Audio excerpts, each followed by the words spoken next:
Students, welcome to core classes. Student, आज हम इस वीडियो में पढ़ेंगे फिजिक्स 02 और उसका हमने फर्स्ट यूनिट स्टार्ट किया हुआ है। तो हमने नेक्स्ट पार्ट में डिस्कस करेंगे average energy associated with simple harmonic motion. तो इस हमने अभी तक वेलोसिटी, एक्सेलरेशन, डिस्प्लेसमेंट ये सभी टॉपिक पढ़ चुके हैं कि सिंपल हार्मोनिक मोशन के केस में क्या होंगे, उनकी वैल्यू क्या होगी और ग्राफ कैसे होंगे। लेकिन आज हम पढ़ेंगे एनर्जी एसोसिएटेड इन सिंपल हार्मोनिक मोशन। जब सिंपल हार्मोनिक मोशन अकर होता है तो उस टाइम एनर्जी की वैल्यू क्या होती है और उसके कॉरस्पॉन्डिंग क्या ग्राफ आएगा। क्योंकि हम एनर्जी की बात कर रहे हैं तो हमें पता है कि एनर्जी इसमें पोटेंशियल एनर्जी भी होगी, काइनेटिक एनर्जी भी होगी। तो हमने टोटल एनर्जी फाइंड करनी है। तो हम इसमें इस डेरिवेशन में क्या करेंगे, सबसे पहले पोटेंशियल एनर्जी फाइंड करेंगे और काइनेटिक एनर्जी करेंगे और दोनों का सम करेंगे और उन दोनों के सम के रिगार्डिंग जो वैल्यू आएगी वो हो जाएगी total energy in simple harmonic motion. तो स्टार्ट करते हैं। सबसे पहला पॉइंट है simple harmonic motion possesses potential energy as well as kinetic energy, ये हमें पता है।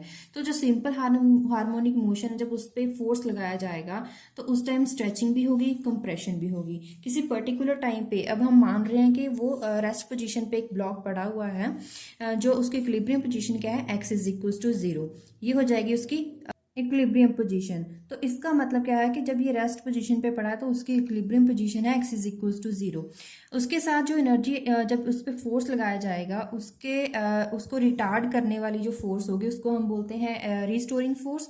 तो हम इसमें सबसे पहले एक्सप्रेशन बनाएंगे फॉर पोटेंशियल एनर्जी। हमें पता है कि पोटेंशियल एनर्जी का अगर हम डेफिनेशन देखें तो क्या होता है, it is the work done to bring any particular object from any one point to another point. एक पॉइंट से लेकर दूसरे पॉइंट तक लेके जाने के लिए जितना वर्क डन होता है उसे हम पोटेंशियल बोलते हैं और उसके साथ जो एसोसिएटेड एनर्जी होती है उसे हम पोटेंशियल एनर्जी बोलते हैं। तो इसका मतलब तो ये है कि हमें अगर वर्क डन फाइंड कर लें तो हमें पोटेंशियल एनर्जी की वैल्यू मिल जाएगी। इसका मतलब जो एक्सटर्नल फोर्स पे जो वर्क किया गया है, क्या मतलब कि जो स्प्रिंग को स्ट्रेच करने के लिए जितना वर्क डन लगा वो अगर हम उसकी वैल्यू निकालें तो हमें क्या ऑटोमेटिकली पोटेंशियल एनर्जी की वैल्यू मिल जाएगी। इसका मतलब हमें क्या निकालना पड़ेगा, वर्क डन।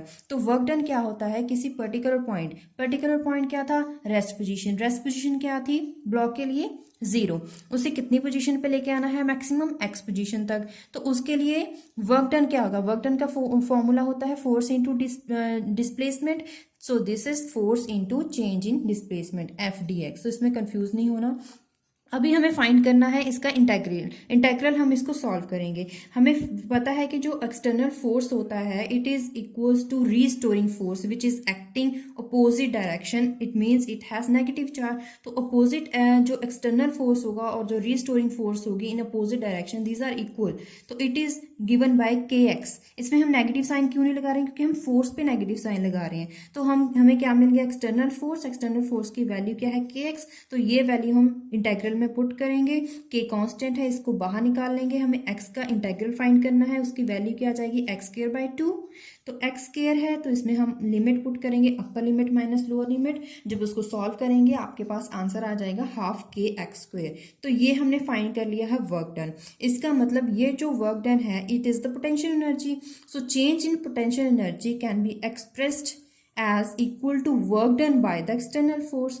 अब बात करते हैं initial change in potential energy. जैसे if initial potential energy it is equals to final potential energy. इसका मतलब अगर चेंज की बात करें, चेंज क्या होगा, final potential energy minus initial potential energy. जो उसका माइनस करके जो वैल्यू आएगी it is known as change in potential energy. तो change in potential energy it is given by the work done. तो इसका मतलब उसकी वैल्यू क्या हो जाएगी, potential energy final minus potential energy initial which is equals to work done. वो हमने क्या फाइंड करा था, हाफ kx स्क्वायर।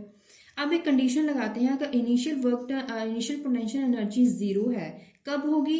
अगर x 0 होगा, मतलब कि इक्विलिब्रियम पोजीशन पे तो x 0 होता है, इसका मतलब इनिशियल पोटेंशियल एनर्जी तो 0 हो जाएगी। तो फाइनल क्या हो जाएगी? मतलब final potential energy is equal to initial potential energy, इसका मतलब टोटल पोटेंशियल एनर्जी क्या आ जाएगी? हाफ के एक्स स्क्वायर। इसका मतलब हमने क्या निकाल लिया? पोटेंशियल एनर्जी निकाली, जिसकी वैल्यू क्या आ गई है? हाफ के x square. This is equation number 1। हमें ये भी पता है कि जो डिस्टेंस होता है, डिस्प्लेसमेंट, ये जो है के एक्स वैल्यू है, it is the function of time. x is function of t which is given by a cos omega naught t plus phi। ये हम पिछली वीडियो में सॉल्व कर चुके हैं डिस्प्लेसमेंट के डेरिवेशन में। अगर आपको इस वैल्यू में अगर कोई दिक्कत है कि ये वैल्यू कहाँ से आई है, तो आपको इस चैप्टर की लास्ट वीडियो को स्टडी करना पड़ेगा, जिससे आपको ये समझ आ जाएगा। और उसके बाद हम बात करेंगे कि पोटेंशियल एनर्जी में जो x वैल्यू थी वहां हम ये वैल्यू पुट करेंगे, क्या आ जाएगी? हाफ के एज इट इज। बाकी जो x वैल्यू है ये स्क्वायर में है, तो इस वैल्यू का स्क्वायर करके हम इस वैल्यू में सब्स्टिट्यूट कर देंगे। ए स्क्वायर कॉस स्क्वायर थीटा, मतलब थीटा में क्या है? Omega naught t plus 5। This is equation number 2। यहां तक अभी हमने पोटेंशियल एनर्जी फाइंड कर ली है। अब इस इक्वेशन से हमें क्या पता चलता है? This equation gives the potential energy of spring mass system, और ये साइन्यूसॉइडली वेरी करती है विद द टाइम। ठीक है, अब टाइम अगर बात करें, if time t is equal to 0, then potential energy क्या हो जाएगी? यहाँ पे टाइम t वैल्यू 0 पुट करोगे तो ये पूरी वैल्यू 0 हो जाएगी, तो हमारे पास सिर्फ कॉस स्क्वायर 5 बचेगा। तो देखिए यहाँ पे हमने ये वैल्यू भी फाइंड कर ली है। तो अब बात करते हैं काइनेटिक एनर्जी की, क्योंकि हमने पोटेंशियल एनर्जी का सॉल्व कर लिया है एक्सप्रेशन, उसके बाद हमें फाइंड करना है काइनेटिक एनर्जी। तो अभी हमें पता है कि जब उस पर स्प्रिंग ब्लॉक पे फोर्स लगाते हैं, एक्सटर्नल फोर्स लगाया जाएगा, उसके बाद जब मास रिलीज होगा वो अपनी पोजीशन को चेंज करेगा। It is displaced from the position at x। इसका मतलब वो अपनी इक्विलिब्रियम पोजीशन पे आने की कोशिश करेगा, मतलब कि जब फोर्स लगाया तो उसे स्ट्रेच किया गया, जब मास को रिलीज किया गया उसके बाद वो अपनी ओरिजिनल पोजीशन पे आने की कोशिश करेगा। किस पोजीशन पे? इक्विलिब्रियम पोजीशन पे, जो कि है x इज इक्वल टू 0। अब उस टाइम पे क्योंकि उस टाइम पे जो x वैल्यू होगी, जो डिस्टेंस है वो डिक्रीज करेगा। हमें पता है कि जब मास को रिलीज करेंगे तो जितना मैक्सिमम डिस्टेंस कितना था? मैक्सिमम x था। अब उसे रिलीज करेंगे तो उसका मैक्सिमम डिस्टेंस जो था वो डिक्रीज कर जाएगा। x वैल्यू अगर डिक्रीज करेगी तो हमारे पास work done is directly proportional to the x value. इसका मतलब अगर x डिक्रीज कर रहा है तो वर्क डिक्रीज कर रहा है, वर्क डिक्रीज कर रहा है तो पोटेंशियल एनर्जी भी डिक्रीज करेगी। तो इनडायरेक्टली हम ये बोल सकते हैं कि जो मैग्नीट्यूड होगा, क्योंकि वो डिक्रीज कर रहा है जब मास को रिलीज करते हैं, तो उसके साथ साथ पोटेंशियल एनर्जी भी डिक्रीज होगी। तो इसका मतलब क्या होगा? जो पोटेंशियल एनर्जी अगर डिक्रीज हो रही है तो वो एनर्जी कहाँ जा रही है? जो लूज एनर्जी हो रही है वो कहाँ पे जा रही है? क्योंकि हमें पता है कि पोजीशन में चेंज आया है, तो इसका मतलब क्या वैल्यू इंट्रोड्यूस हो रही है? वेलोसिटी इंट्रोड्यूस हो रही है। तो वेलोसिटी उस टाइम पे इंक्रीज हो रही है, तो इसका मतलब काइनेटिक एनर्जी का फॉर्मूला क्या होता है? Half mv²। अगर वेलोसिटी इंक्रीज हो रही है तो इसका मतलब काइनेटिक एनर्जी भी इंक्रीज हो रही है। तो हम ये बोल सकते हैं कि जब पोटेंशियल एनर्जी डिक्रीज होती है तो वो ट्रांसफॉर्म होती है इनटू द काइनेटिक एनर्जी, जिससे होता क्या है कि पोटेंशियल एनर्जी डिक्रीज हो जाती है और जो काइनेटिक एनर्जी है वो इंक्रीज हो जाती है। इसका मतलब जब एक बार मास को रिलीज करते हैं तो potential energy begins to decrease and kinetic energy of mass begins to increase. तो ये आपको ये समझ में आ गया है कि कैसे पोटेंशियल एनर्जी डिक्रीज होती है और काइनेटिक एनर्जी इंक्रीज होती है। तो अब हम बात करते हैं काइनेटिक एनर्जी के बारे में। हमें ये फॉर्मूला पता है कि काइनेटिक एनर्जी का तो फॉर्मूला होता है हाफ mv²। अभी हमें v वैल्यू पता करनी है। v वैल्यू के लिए हमें x वैल्यू तो पता है, डिस्टेंस जो डिस्प्लेसमेंट है x वैल्यू, उसकी वैल्यू क्या है? a cos omega naught t plus 5। ये हमें लास्ट वीडियो में हमने सॉल्व करा था। तो यहाँ पे अगर हम इसका डेरिवेटिव ले लें विद रिस्पेक्ट टू t तो हमें क्या मिल जाएगा? वेलोसिटी। तो हम इसका डिफरेंशिएट लेंगे विद रिस्पेक्ट टू t, क्या आ जाएगा? a as it is. Cos theta का डिफरेंशिएट होता है minus sine theta as it is, and theta का डेरिवेटिव क्या आ जाएगा? Omega naught 5 0। तो हमारे पास इसको जब सॉल्व करोगे ये v वैल्यू हम पुट करेंगे इन द इक्वेशन नंबर 2। तो वेलोसिटी में जब वैल्यू पुट करी है तो half ma² omega naught square sine square theta, ये वैल्यू आपके पास आ गई। This is equation number 4। अब हमें एक फॉर्मूला पता है, k is equal to omega naught square m. के वैल्यू क्या होती है, ओमेगा नॉट स्क्वायर एम। तो जहां पे लास्ट वैल्यू में ओमेगा नॉट आ रहा है, ओमेगा नॉट स्क्वायर एम है, वहां पे हम के वैल्यू पुट कर सकते हैं। और इसका मतलब क्या है, जब टाइम, एक पर्टिकुलर टाइम जब t जीरो है तो काइनेटिक एनर्जी की वैल्यू क्या आ जाएगी, half k A square omega naught square omega naught T plus five. ये हमने क्यों करा है, ताकि हमारा जो काइनेटिक एनर्जी का जो वैल्यू है वो रिलेट करे विद पोटेंशियल एनर्जी। तो इसके बाद हमने यहाँ इसको थोड़ा सॉल्व करेंगे, क्योंकि हमें हमारे पास जो पोटेंशियल एनर्जी है वो in form of cos theta है, तो हम साइन को भी कॉस में चेंज करेंगे, क्योंकि साइन स्क्वायर थीटा है हमारे पास। इसको कॉस स्क्वायर थीटा में कैसे चेंज करेंगे, which is given by 1 minus cos square theta, क्योंकि हमें फॉर्मूला पता है cos square theta plus sine square theta is equal to 1। अभी साइन स्क्वायर थीटा हमारे पास है, इसे कॉस में कैसे चेंज करेंगे, 1 माइनस कॉस स्क्वायर थीटा। तो हमने वही किया है, ये जो कांस्टेंट टर्म थी इसको हमने एज इट इज यहाँ पे लिख दिया। ये साइन स्क्वायर थीटा है पूरा, इसको मैं थीटा क्यों बोल रही हूँ, पूरी ब्रैकेट को थीटा मान रही हूँ।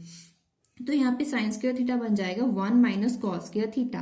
ठीक है, अब इस ब्रैकेट को सॉल्व कीजिए, हाफ के स्क्वायर मल्टीप्लाई किया, इसके साथ मल्टीप्लाई किया, half k square cos square omega naught T plus 5। ये जो अभी ये एज इट इज रहेगा, ये जो पूरी वैल्यू है ये वैल्यू है x के लिए, a cos omega naught T plus 5, लेकिन स्क्वायर में है तो हम इसको लिख सकते हैं x स्क्वायर में। तो हमारे पास कॉमन टर्म क्या आ गई है, हाफ के, और ब्रैकेट में क्या आ गया है, a square minus x square. इस वैल्यू को याद रखिएगा, दिस इज इक्वेशन नंबर 6। अभी हमने फाइंड कर लिया है। सबसे पहले हमने, अगर आप देखें पीछे मैं आपको दिखा रही हूँ थोड़ा, तो यहाँ पे देखिए आपने सबसे पहले पोटेंशियल एनर्जी फाइंड करी है एट पर्टिकुलर टाइम। तो उसके बाद आपने एक इक्वेशन लगाई, आपने कंडीशन लगाई है जब टाइम t जीरो है। तो ये दोनों वैल्यू हमने फाइंड कर ली है, जब टाइम t जीरो है और टाइम एक पर्टिकुलर इंस्टेंट है। तो इंस्टेंटेनियस पोटेंशियल एनर्जी भी आपने फाइंड कर ली है। इंस्टेंटेनियस मतलब एट अ पर्टिकुलर इंस्टेंट पे। तो आपने दोनों वैल्यूज फाइंड कर ली। ऐसे ही हमने काइनेटिक एनर्जी भी फाइंड करी एक पर्टिकुलर टाइम पे, यहाँ पे टाइम t, उसके बाद टाइम t जब जीरो हो जाएगा उसके बाद हमने ये वैल्यूज भी फाइंड कर ली है। उसके बाद हमें क्या करना है, पोटेंशियल एनर्जी भी सॉल्व कर ली, काइनेटिक एनर्जी भी सॉल्व कर ली। हमें चाहिए टोटल एनर्जी, क्योंकि हम डेरिवेशन जो कर रहे हैं वो टोटल एनर्जी के लिए कर रहे हैं। तो इसका मतलब हम दोनों वैल्यूज का सम करेंगे तो हमारे पास टोटल एनर्जी आ जाएगा। तो दोनों एनर्जी जो इंस्टेंटेनियस एनर्जी है दोनों की वैल्यू आप पुट कीजिए, जो कॉमन टर्म है वो बाहर निकाली, this is cos square theta plus sine square theta. हमें पता है cos square theta plus sine square theta is equal to 1, ये पूरी टर्म 1 आ जाएगी। जो हमारे पास बचा is equal to half k A square, this is the total energy in simple harmonic motion which is given by equation number 7। अब इस derivation का जो रिजल्ट आया उससे हमें क्या पता चलता है, एक कंक्लूजन निकल रहा है। क्या है, जो टोटल एनर्जी है of mass spring, it does not depend upon time. क्यों, क्योंकि यहाँ जो टर्म टाइम के लिए जो टर्म थी वो तो यहाँ पे कैंसिल आउट होगी। इसका आंसर तो 1 आ गया। जो रिजल्ट आया उसमें कोई टाइम टी वैल्यू कोई नहीं है, इसका मतलब टी वैल्यू नहीं है, इसका मतलब जो टोटल एनर्जी है वो टाइम पे डिपेंड नहीं कर रही है। So its value is proportional to square of amplitude, it depends upon square of amplitude. This is constant, तो इसकी बात नहीं करेंगे। तो इट जो वेरी करता है वो एम्पलीट्यूड है, इसका मतलब it is directly proportional to square of amplitude. तो यहाँ तक हमने जो फाइंड करा है डेरिवेशन वो है energy of simple harmonic motion. अब बात करते हैं एनर्जी ट्रांसफॉर्मेशन, क्योंकि हमने अभी बोला था कि जब मास को रिलीज करते हैं उस टाइम क्या होता है, पोटेंशियल एनर्जी डिक्रीज होती है, काइनेटिक एनर्जी इंक्रीज होती है, तो एनर्जी ट्रांसफॉर्म होती है। उसको थोड़ा सा डिटेल में पढ़ते हैं। It is possible if there is continuous transform of potential energy into kinetic energy and kinetic energy into potential energy. ये एक दूसरे में एनर्जी जो है चेंज होती रहती है, ट्रांसफॉर्म होती रहती है। क्या होता है कि अगर किसी टाइम पे पोटेंशियल एनर्जी डिक्रीज हो रही है तो इसका मतलब वहाँ काइनेटिक एनर्जी इंक्रीज हो रही है। अगर किसी टाइम पे काइनेटिक एनर्जी डिक्रीज हो रही है तो इसका मतलब पोटेंशियल एनर्जी इंक्रीज हो रही है। तो ये वाइस वर्सा ऐसे जो कंटिन्यूअस फिनोमिना वो चलता रहता है। This process continues interchangeably and total energy does not vary with time. जो ये टोटल वैल्यू हमने निकाली उसमें टाइम टी नहीं था, टाइम वैल्यू नहीं थी, इसका मतलब जो टोटल एनर्जी जो ट्रांसफॉर्म होती है वो टाइम के साथ वेरी नहीं करती है। अभी हमने थोड़ा इसको डिटेल में पढ़ना है, तो हम क्या करेंगे, मैक्सिमम वैल्यूज निकालेंगे। मैक्सिमम वैल्यूज कब, जब टाइम टी जीरो। हम क्या निकाला था, मैक्सिमम पोटेंशियल एनर्जी क्या निकाली थी, हाफ के x square half k A square minus x square. ये हमारी मैक्सिमम पोटेंशियल एनर्जी है, potential energy and kinetic energy. ये वैल्यूज आप हमने जो लास्ट डेरिवेशन की है वहां से ही वैल्यू ली है। उसके बाद हम बात करते हैं जब मास को, सबसे पहले उस पर फोर्स लगाया गया, मास को स्ट्रेच किया गया। मास को जब स्ट्रेच करेंगे तो उसकी डिस्प्लेसमेंट होगी, उसका मास मैक्सिमम होगा। मैक्सिमम कितना होगा, यहाँ आप एक डायग्राम बनी हुई है, अगर वहां से समझेंगे तो आपको बहुत इजी समझ आ जाएगा। तो देखिए सबसे पहले दिस इज डायग्राम ए। इसमें क्या है, ये जो मास है, सबसे पहले तो क्या था, कोई एक्सटर्नल फोर्स नहीं लगा था, जो ब्लॉक था अपनी position x is equal to 0 पे पड़ा हुआ था। जब जो ब्लॉक था वो अपनी ओरिजिनल पोजीशन, इक्विलिब्रियम पोजीशन पे था, उस टाइम वो था x is equal to 0 position पे। जब उस पे एक्सटर्नल फोर्स लगा तो मास को स्ट्रेच किया गया। मास को स्ट्रेच कितना किया गया, तो उसकी डिस्प्लेसमेंट होगी, मतलब कि उसका पोजीशन चेंज होगा। तो सपोज कीजिए उसकी डिस्प्लेसमेंट हुई है अप टू ए डिस्टेंस पे वो डिस्प्लेस हुई है। तो इसका मतलब क्या है, अगर ए हुई है तो इसका मतलब क्या है कि जो यहाँ पे x है, जो x वैल्यू थी 0 थी, x वैल्यू जब 0 थी तो उसके बाद कितनी डिस्प्लेसमेंट हुई है a। तो वहां पे potential energy and kinetic energy दोनों की वैल्यू हम फाइंड करेंगे। देखिए सबसे पहले पोटेंशियल एनर्जी, उसमें क्या होता है, हाफ के एक्स स्क्वायर, जहां पे x है हमें क्या पुट करना है, a। तो हमारे पास जो पोटेंशियल एनर्जी वो कितनी आ गई, हाफ के ए स्क्वायर। अब बात करते हैं काइनेटिक एनर्जी की। काइनेटिक एनर्जी का जो ये वैल्यू है, हमारे पास इक्वेशन नंबर 2, यहाँ पे हम x की जगह क्या पुट करेंगे, a। देखिए हमने पुट किया a, तो ये तो वैल्यू 0 हो गई। इसका मतलब क्या है कि इस टाइम पे पोटेंशियल एनर्जी मैक्सिमम होती है और काइनेटिक एनर्जी 0। तो देखिए यहाँ पे बार दिखाई गई है, बार ग्राफ एक बनाया गया है जिसमें पोटेंशियल एनर्जी का ग्राफ जो बार है दिखाई गई है, काइनेटिक एनर्जी की नहीं दिखाई गई। इसका मतलब पोटेंशियल एनर्जी यहाँ पे मैक्सिमम है और काइनेटिक एनर्जी यहाँ पे 0 है। तो उसके बाद क्या होगा, जब जो उसके बाद जो एक्सटर्नल जो मैक्सिमम हमने डिस्प्लेस कर दिया है, उसके बाद हमने मास को रिलीज करा। जब मास को रिलीज करा तो देखिए यहाँ पे जो ब्लॉक है वो अपनी इक्विलिब्रियम पोजीशन पे आने की कोशिश करेगा। मास अपनी इक्विलिब्रियम पोजीशन पे x is equal to 0 point पे आने की कोशिश करेगा। तो उस टाइम क्या होगा, हम यहाँ पे एक दोनों के लिए वैल्यूज नोट करेंगे। मास को रिलीज किया गया from x is equal to a, तो इसका मतलब डिस्प्लेसमेंट डिक्रीज होगी। मैक्सिमम कितनी थी a, अब डिस्प्लेसमेंट डिक्रीज हो रही है। इसका मतलब हमें यह भी पता है कि पोटेंशियल एनर्जी डिपेंड ही डिस्प्लेसमेंट पे करती है। तो ये डिक्रीज हो रही है तो पोटेंशियल एनर्जी भी डिक्रीज होगी। तब पोटेंशियल एनर्जी डिक्रीज हो रही है तो वो जो एनर्जी डिक्रीज हुई है वो कहाँ गई, it is transformed into the kinetic energy. इसका मतलब उस टाइम पे x जो मास है वो किस पोजीशन पे है, बिटवीन a एंड 0। वो पूरा इक्विलिब्रियम पोजीशन पे अभी नहीं पहुंचा है। उस टाइम वो मैक्सिमम पोजीशन से तो रिलीज हो गया है, वो अपनी इक्विलिब्रियम पोजीशन पे आने की कोशिश कर रहा है, लेकिन उसकी पोजीशन इस टाइम क्या है, बिटवीन a एंड 0। तो इसका मतलब जो पोटेंशियल एनर्जी का जो पार्ट था वो ट्रांसफॉर्म हो गया इनटू काइनेटिक एनर्जी में। जो हमारे पास यहाँ पे दिखाया गया है, ये सेकंड बी ग्राफ में जो बार ग्राफ आप देख सकते हैं, दोनों के लिए सेम दिखाया गया है। इसका मतलब जो पोटेंशियल एनर्जी का वैल्यू जो इसका था वो यहाँ पे ट्रांसफॉर्म हो गया इनटू काइनेटिक एनर्जी में। अब बात करते हैं कि अभी जो है जो मास है वो अपनी इक्विलिब्रियम पोजीशन पे आ गया, इक्विलिब्रियम पोजीशन पे आ गया, वहां पे x इज इक्वल टू 0 है।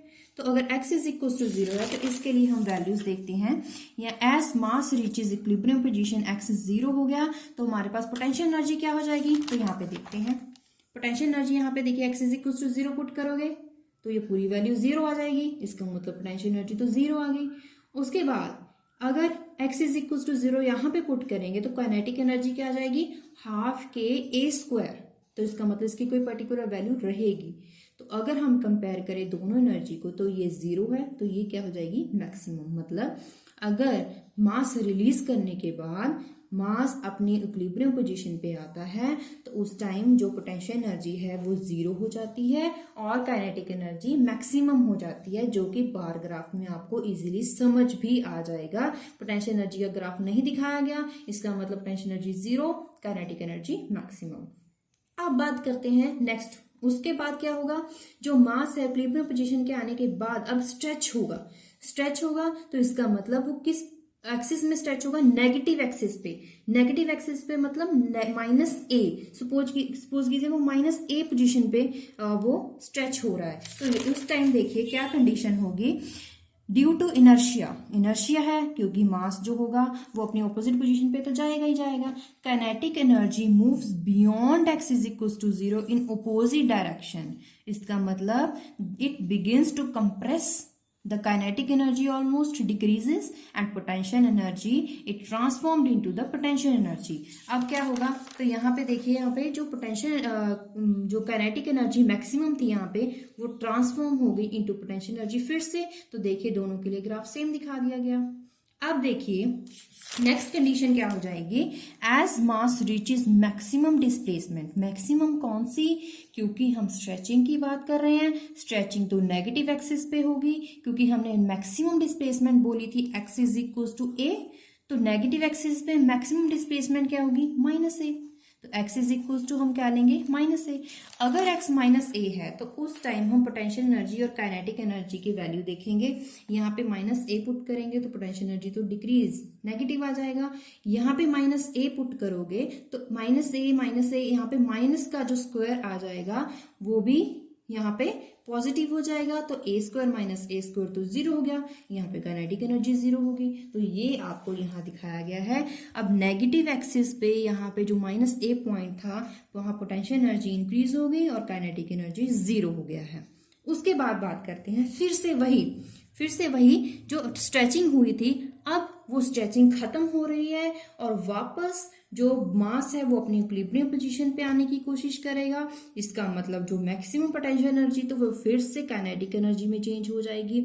अब वो फिर से क्या करेगा, अपनी इक्विलिब्रियम पोजीशन में आ गया है। उस टाइम जो एनर्जी है क्या हो जाएगी, मैक्सिमम काइनेटिक एनर्जी। उसके बाद फिर से क्या हो जाएगा, जो अपनी पोजीशन के आने के बाद वो जो स्टेप होंगे बार बार यहाँ पे साइकिल वाइज रिपीट होंगे, यहाँ पे बार बार साइकिल वाइज रिपीट होंगे, जिससे हमें अब ये पता चल रहा है कि जो पोटेंशियल एनर्जी स्टार्टिंग में मैक्सिमम थी, काइनेटिक एनर्जी जीरो थी, तो वो ट्रांसफॉर्म होगी काइनेटिक एनर्जी में, फिर काइनेटिक एनर्जी मैक्सिमम होगी, फिर स्ट्रेचिंग हुई, फिर से जो मैक्सिमम काइनेटिक एनर्जी थी वो ट्रांसफॉर्म होगी इनटू पोटेंशियल एनर्जी। उसके बाद जो स्ट्रेचिंग हुई मैक्सिमम स्ट्रेचिंग पे क्या हो गया, जो पूरी पोटेंशियल एनर्जी मैक्सिमम होगी, काइनेटिक एनर्जी जीरो।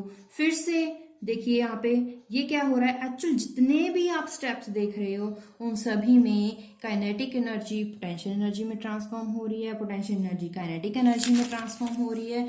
तो इससे हमें क्या पता चल रहा है, transformation between potential energy and kinetic energy continuous change from figure F to A। जो मतलब कि हमने सारे फिगर्स काउंट कर लिए हैं, हमें ये रिजल्ट मिल रहा है कि जो total energy of spring remains constant.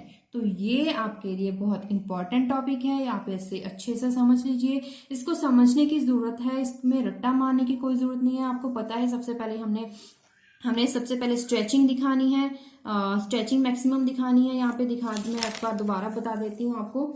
यहाँ पे मैक्सिमम स्ट्रेचिंग हो गई है, फिर उसके बाद वो अपनी इक्विलिब्रियम पोजीशन पे आने की कोशिश करेगा, इक्विलिब्रियम पोजीशन पे आ गया है। उसके बाद कंप्रेशन होगी, सॉरी शायद मैंने यहाँ पे स्ट्रेचिंग बोल दिया है, यहाँ पे कंप्रेशन हो रही है। कंप्रेशन के बाद मैक्सिमम कंप्रेशन होगी, फिर से वो अपनी ओरिजिनल पोजीशन पे आने की कोशिश करता है, जिससे जो एनर्जी है वो ट्रांसफॉर्म होती रहती है into one form into another form.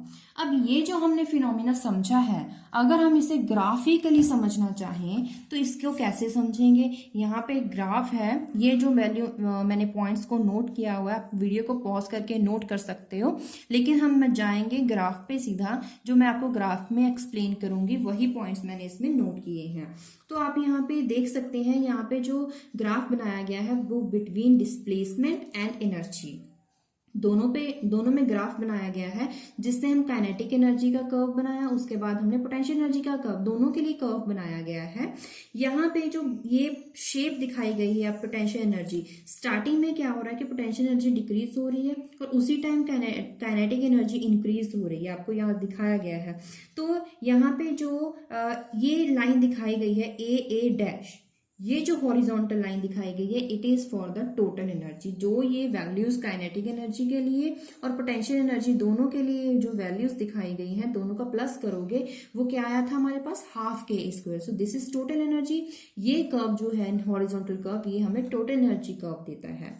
तो यहाँ पे जो पॉइंट है between A and A dash, जहां पे जो पोटेंशियल एनर्जी कर्व है काइनेटिक एनर्जी से टच कर रही है, इस पॉइंट को बोलते हैं टर्निंग पॉइंट। और इस पॉइंट पे मैक्सिमम जो टर्निंग पॉइंट की जो वैल्यू होगी वो क्या हो जाएगी, प्लस माइनस ए। देखिए यहाँ पे माइनस ए जहाँ पे मैक्सिमम कंप्रेशन होती है, और यहाँ पे है प्लस ए जहाँ पे मैक्सिमम स्ट्रेचिंग होती है। तो ये दिस इज टर्निंग पॉइंट। और टर्निंग पॉइंट पे अगर बात करें तो यहाँ पे वेलोसिटी ऑसिलेटर की, मास जो ऑसिलेट कर रहा है उसकी वेलोसिटी 0 हो जाती है और एक्सेलरेशन मैक्सिमम हो जाती है। और इस पॉइंट्स पे हम यहाँ पे कुछ लिख रहे हैं, देखिए x is equal two plus minus A. Maximum displacement होगा नेगेटिव एक्सिस पे भी, पॉजिटिव एक्सिस पे भी। मैक्सिमम डिस्प्लेसमेंट मैंने अभी आपको डिफाइन किया है कि जो नेगेटिव अगर वैल्यू है तो इसका मतलब है जो मैक्सिमम कंप्रेशन हो रही है, अगर पॉजिटिव वैल्यू तो इसका मतलब मैक्सिमम स्ट्रेचिंग हो रही है, जो हमें अपने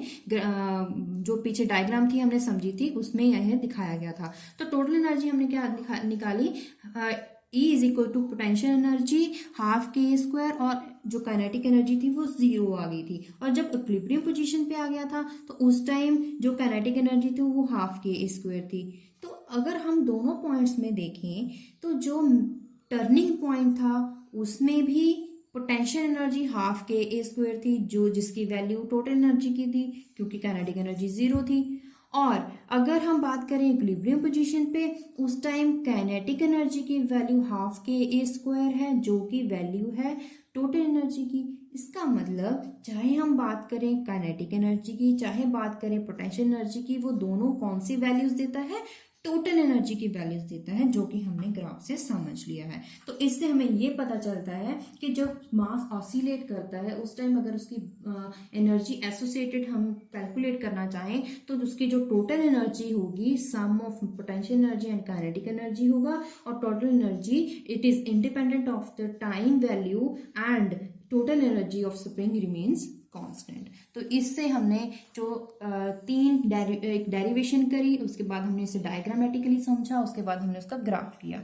और अब हम चलते हैं इसके न्यूमेरिकल्स में। न्यूमेरिकल सबसे पहले है, अ 0.5 किलोग्राम ऑब्जेक्ट है, सिंपल हार्मोनिक मोशन एग्जीक्यूट कर रहा है, उसका एम्पलीट्यूड 10 सेंटीमीटर है, टाइम पीरियड 0.1 सेकेंड है। हमें potential energy and kinetic energy दोनों निकालनी है। कब, जब it is 5 centimetre from equilibrium position, जब इक्विलिब्रियम पोजीशन से 5 सेंटीमीटर दूर है। और दूसरा कब निकालना है, जब टाइम टी टोटल टाइम का 8th पार्ट है, या फिर जो टाइम टी है टोटल टाइम का हाफ पार्ट है। एज्यूम करिए initial phase of oscillation is 0। Initial phase का मतलब 5 वैल्यू, इट इज 0, ये गिवन है हमें। तो हम चलते हैं सोल्यूशन पे। सबसे पहले लिखते हैं हमें गिवन क्या है। मास गिवन है 0.5 किलोग्राम, एम्पलीट्यूड गिवन है 10 सेंटीमीटर, लेकिन हमें मीटर में निकालना है तो 0.1 मीटर आ गया। टाइम हमें गिवन है, ये जो टाइम गिवन है वो हमारे पास small T, it is given as 0.1 second. हमें निकालना था potential energy and kinetic energy. Potential energy का हमें वैल्यू फॉर्मूला पता है, हाफ के एक्स स्क्वायर। हमारे पास एक्स वैल्यू तो है लेकिन के वैल्यू नहीं है। के वैल्यू का हमें फॉर्मूला भी पता है, omega naught square M.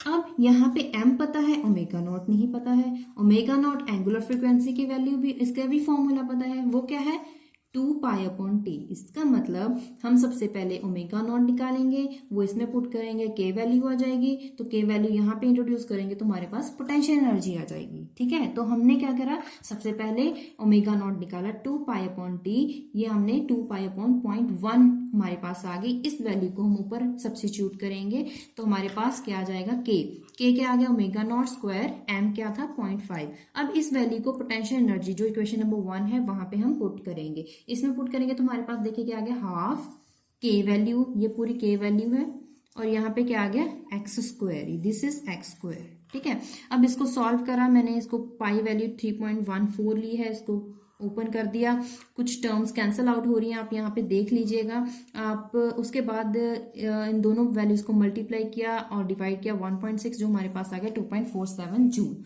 This is the value for potential energy. और अब बात करते हैं काइनेटिक एनर्जी, जिसका हमारे पास फॉर्मूला है half k A square minus x square.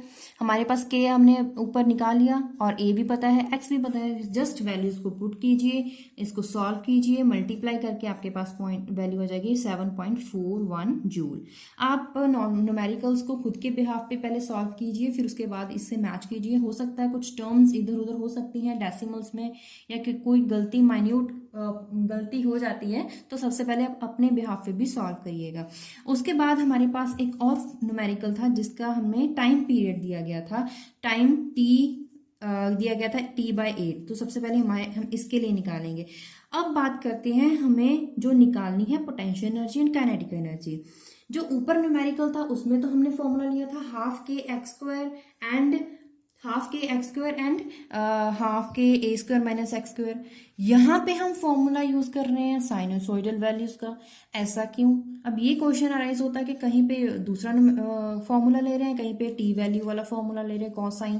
तो ऐसा क्यों? क्योंकि हमें न्यूमेरिकल में इंस्टेंट दिया गया है, टाइम इंटरवल, टाइम हमें दिया गया है, तो हम potential energy and kinetic energy कौन सी यूज करेंगे? इंस्टेंटेनियस वैल्यूज यूज करेंगे। तो इसका मतलब हम कौन सा फॉर्मूला यूज करेंगे? पोटेंशियल एनर्जी का half k A square cos square omega naught t+5, जिसमें t वैल्यू आए, जिसको हम पुट करके सॉल्व करेंगे। हमें गिवन है इनिशियल फेज 0 मतलब फाई 0, तो हमारे पास पोटेंशियल एनर्जी क्या आ जाएगा? फाई को पुट करिए 0, तो हमारे पास ये वैल्यू होगी। सबसे पहले पोटेंशियल एनर्जी निकालेंगे, जहां पे t हमें पुट करना है t/8। यहाँ पे t/8 पुट कीजिए। ओमेगा नॉट का फॉर्मूला क्या है हमारे पास? 2π/t। क्यों हमने ये पुट करा? क्योंकि हमारे पास ओमेगा नॉट की वैल्यू नहीं है, और दूसरा रीजन ये है कि यहाँ पे t टर्म है, इसको खत्म करना है, इसलिए हमने फॉर्मूला यूज किया 2π/t। तो t is cancel out by t, और यहाँ पे आप सॉल्व करोगे कॉस हमारे पास आ जाएगा यहाँ पे cos π/4 विच हैज वैल्यू 1/√2। यहाँ पे स्क्वायर करना है तो इसका वैल्यू हो जाएगा 1/2। तो इसको सॉल्व कर आपके पास एनर्जी आ गई 4.94 जूल। ऐसे ही आप यूज करोगे काइनेटिक एनर्जी, जिसमें सबसे पहले 5 पुट करोगे 0, फिर ओमेगा नॉट पुट करोगे 2π/t, फिर t वैल्यू पुट करोगे t/8, और उसके बाद सॉल्व करोगे एनर्जी। तो आप ये देखोगे कि जब टाइम चेंज था, पहले टाइम जब t/8 था टाइम, उस time potential energy and kinetic energy दोनों की वैल्यू सेम आ रही है। इसका मतलब हमारा न्यूमेरिकल सही है, क्योंकि जो पोटेंशियल एनर्जी और काइनेटिक एनर्जी है it does not depend upon the time. इसका मतलब इनकी जो वैल्यू है वो सेम ही आनी चाहिए, तो सेम ही आ रही है, इसका मतलब हमारा न्यूमेरिकल सही है। उसके बाद है टाइम इंटरवल t/2। जो आपने t/8 के लिए जो सॉल्व किया था न्यूमेरिकल, वो सारा आप t/2 पुट करके करोगे, आपके पास काइनेटिक एनर्जी और पोटेंशियल एनर्जी की वैल्यूज आ जाएगी। उसके बाद आप नेक्स्ट न्यूमेरिकल है determine value of displacement eight which kinetic energy and potential energy becomes equal. वो वैल्यू, डिस्प्लेसमेंट की वैल्यू फाइंड करें, एक्स की वैल्यू ऐसी निकालें जहां पे काइनेटिक एनर्जी और पोटेंशियल एनर्जी इक्वल हो जाए। मतलब हमें क्या गिवन है कि kinetic energy and potential energy दोनों इक्वल हैं। इसका फॉर्मूला कौन सा यूज करोगे? जिसमें x आएगा, जिसमें, क्योंकि यहाँ पे टाइम की बात नहीं करी, तो हम कौन सा फॉर्मूला यूज करोगे? हाफ के x square and half k A square minus x square. तो यहाँ पे दोनों को वैल्यूज को पुट करो, इक्वेट करो। यहाँ पे हाफ के कैंसिल आउट हो जाएगा। यहाँ पे ए स्क्वायर क्या आ जाएगा? 2x square. तो यहाँ पे x की वैल्यू क्या आ जाएगी? +-a/√2। तो इस पॉइंट पे जो डिस्प्लेसमेंट की इस वैल्यू पे kinetic energy and potential energy दोनों इक्वल होंगी। ये न्यूमेरिकल बहुत इंपॉर्टेंट है, पेपर में आ सकता है, तो इसको अच्छे से याद कीजिएगा। इन स्प्रिंग मास सिस्टम एक मास है 0.55 kilogram, mass is attach to spring of force constant 25 newton per metre. Force constant के वैल्यू गिवन है, मास गिवन है, the mass is released at this distance. हमें फाइंड करना है potential energy and kinetic energy जब X value 20 millimetre हो और दूसरी हमारे पास टाइम और फाई गिवन है। तो हमें गिवन क्या है, मास के वैल्यू गिवन है, क्योंकि हमें दिया गया है कि जो मास है वो रिलीज किया गया है। जब मास रिलीज करते हैं तो उस टाइम मैक्सिमम जो डिस्प्लेसमेंट होती है उसे हम ए से डिनोट करते हैं। तो ए क्या हो जाएगा यहाँ पे, एम्पलीट्यूड 40 मिलीमीटर, जिसको हमने मीटर में कन्वर्ट कर दिया। एक्स वैल्यू भी मिलीमीटर में थी, उसको हमने मीटर में कन्वर्ट कर दिया। पोटेंशियल एनर्जी हाफ के एक्स स्क्वायर है, हमने वैल्यूज पुट करी और हमें एनर्जी वैल्यू मिल गई। ऐसे ही हम काइनेटिक एनर्जी वैल्यू सॉल्व करेंगे, ए के एक्स तीनों वैल्यूज पुट करिएगा, आपके पास काइनेटिक एनर्जी आ जाएगी। Next numerical, show that potential energy and kinetic energy repeat in time t/2।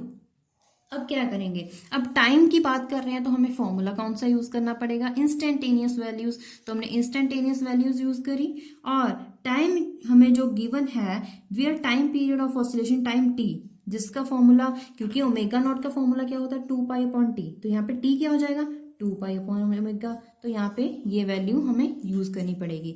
हमें शो क्या करना है कि जो पोटेंशियल एनर्जी टाइम t/2 को रिपीट करता है, इतना टाइम रिपीट करता है, तो पोटेंशियल एनर्जी क्या होगी, अब टाइम कितना है t प्लस कितना है t/2, तो t/2 यहाँ पे पुट करोगे तो ये 2 कैंसिल हो जाएगा, तो हमारे पास क्या आ जाएगा π/ओमेगा। तो यही हमने यहाँ पे पुट किया है, t प्लस π/ओमेगा। तो इस वैल्यू को जहां पे t आएगा वहां पे ये वैल्यू पुट करेंगे और इसको ओमेगा से मल्टीप्लाई किया तो हमारे पास देखिए वैल्यू आ गई cos पाई। अभी देखिए यहाँ पे half k A square cos square as it is, cos pi plus theta, यहाँ पे हमने क्या लिख दिया omega naught cos pi plus theta is equal to minus cos theta, लेकिन ये स्क्वायर है तो पॉजिटिव वैल्यू आ जाएगी। अब बात करते हैं पोटेंशियल एनर्जी के लिए, जब टाइम t हाफ है तो हमने ये शो कर दिया, लेकिन काइनेटिक एनर्जी के लिए भी सेम ऐसे ही करेंगे। वैसे ही ओमेगा नॉट को हमने ब्रैकेट को ओपन किया, उसके बाद sine pi plus theta sine theta, तो ये वैल्यू भी सॉल्व कर दी। तो आप अगर देख सकते हैं तो ये कौन सी वैल्यू आ रही है, this is the value for kinetic energy, instantaneous kinetic energy. और अभी जो आपने पोटेंशियल एनर्जी निकाली थी वो भी किसके इक्वल आई थी, इंस्टेंटेनियस पोटेंशियल एनर्जी के। जो काइनेटिक एनर्जी टाइम t/2 को पुट किया था उस टाइम भी जो काइनेटिक एनर्जी आई थी इंस्टेंटेनियस वैल्यू आई थी।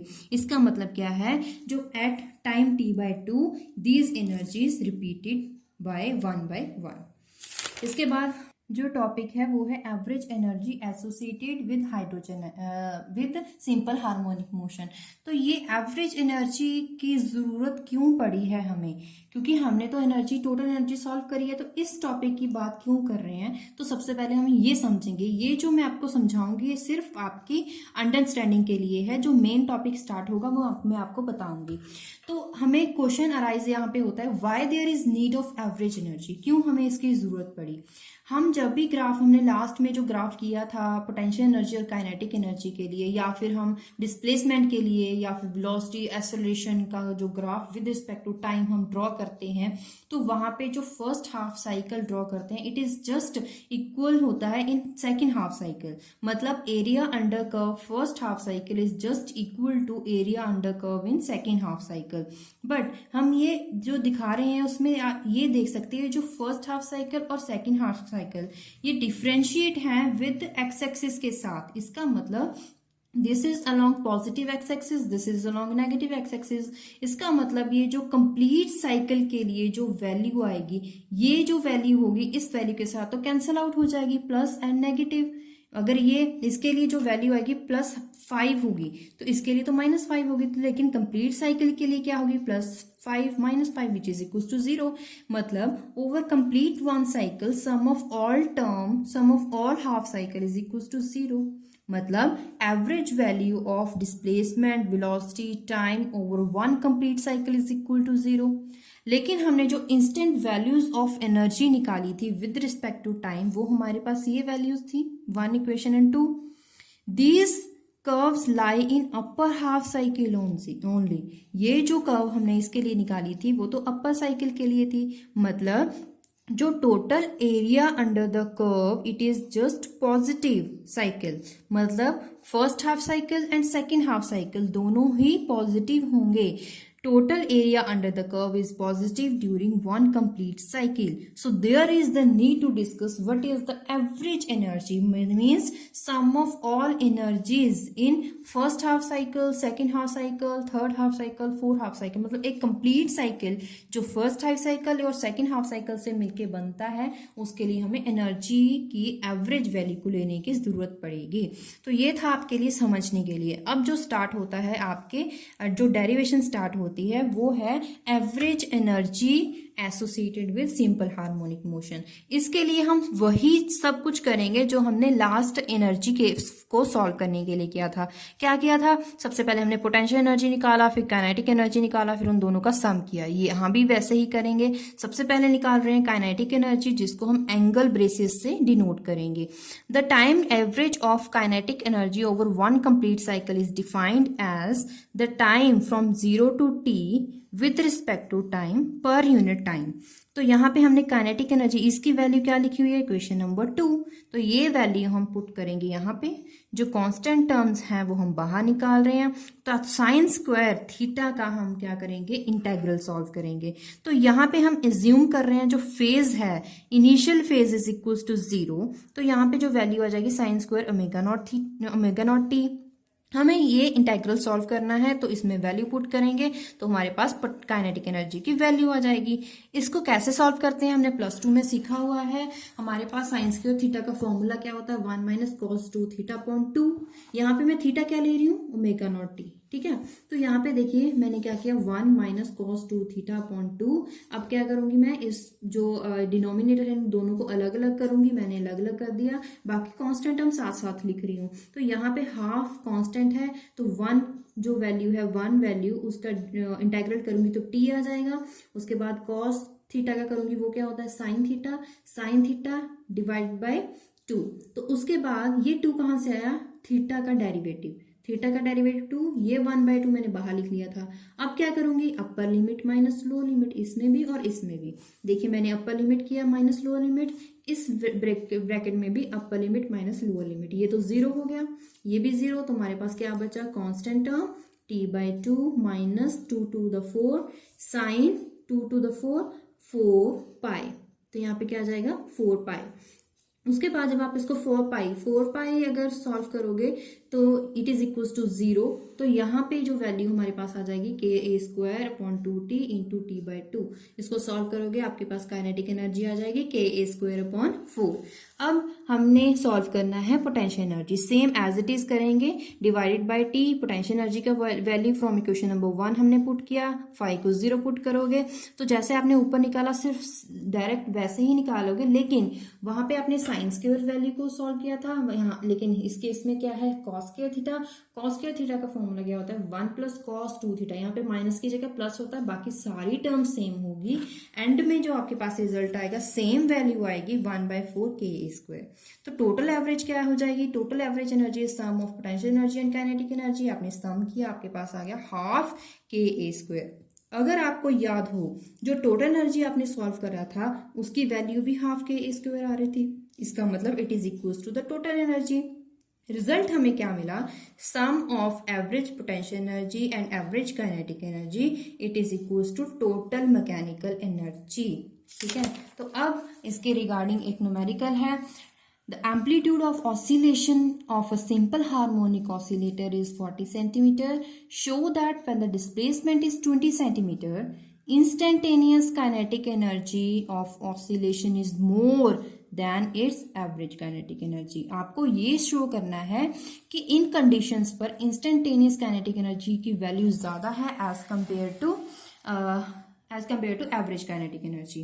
तो गिवन जो आपके पास वैल्यूज आपने लिख ली, उसके बाद हमें क्या शो करना है? To show instantaneous kinetic energy it is more than average kinetic energy. तो आप इसके लिए क्या कौन सा फॉर्मूला यूज करोगे? यहाँ पे यूज करोगे ka² माइनस x². यहाँ पे कौन सा यूज करोगे? 1/4 ka². ठीक है, अब आप क्या करोगे? इसमें वैल्यूज पुट करोगे. वैल्यूज पुट करी a x, यहाँ पे भी ka के की वैल्यू हमें नहीं पता, के एज इट इज लिखेंगे क्योंकि हमें जस्ट कंपेयर करना है। तो जो वैल्यू आपने सॉल्व करी यहाँ पे आपके पास आ गई 0.06 के मीटर स्क्वायर, यहाँ पे 0.04 के मीटर स्क्वायर। तो कौन सी बड़ी है? ये वैल्यू। तो इसका मतलब instantaneous kinetic energy is more as compare to average kinetic energy. तो इसी के साथ हमने energy of simple harmonic motion हमने सॉल्व कर रहा है। अगर आपको कोई डाउट हो, कोई डायग्राम में समझ नहीं आया, कोई ग्राफ समझ नहीं आया, या कोई न्यूमेरिकल या कोई डेरिवेशन समझ नहीं आई है, उसका कोई फॉर्मूला समझ, कोई भी एक स्टेप अगर नहीं समझ आया है तो आप कमेंट बॉक्स में पूछ सकते हैं, वहाँ पे आपको हम सॉल्व करके देंगे। और अगर आपको वीडियो थोड़ी सी भी हेल्पफुल है तो प्लीज़ इस चैनल को सब्सक्राइब करें, वीडियो को लाइक ज़रूर कीजिए करिएगा। उसके बाद अगर कोई और वीडियो आपको चाहिए तो सजेशन कमेंट बॉक्स में ज़रूर लिखिए। तो keep watching this channel. Thank you.